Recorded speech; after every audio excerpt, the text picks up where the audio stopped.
Charlie, mild cognitive impairment, you mentioned it, it comes up often.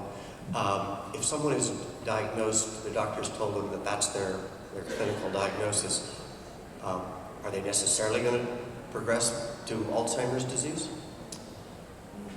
Oh, that's a really good question. So what I can tell you is that if you, the simple answer is not everybody who has mild cognitive impairment has Alzheimer's disease, okay?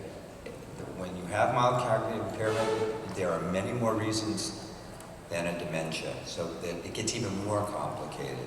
And in studies where experts have looked at people with mild cognitive impairment and then gone on to do those imaging studies, about 35 to 40% of the people with mild cognitive impairment do not have the abnormal proteins of Alzheimer's in their brain. And they have a different course of illness because the cause is different. So the quick answer is that if you have a dementia and you have this abnormality on this imaging, it's due to Alzheimer's disease. Alzheimer's disease is playing a role.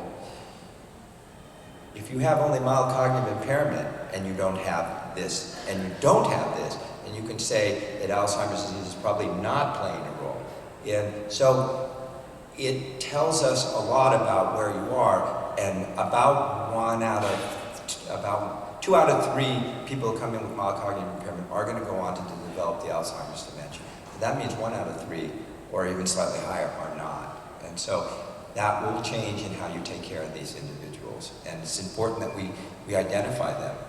So as we get more sensitive and try to get the diagnosis earlier, we have to rely more on what these are called biological markers to help us be sure that we're talking about the right disease.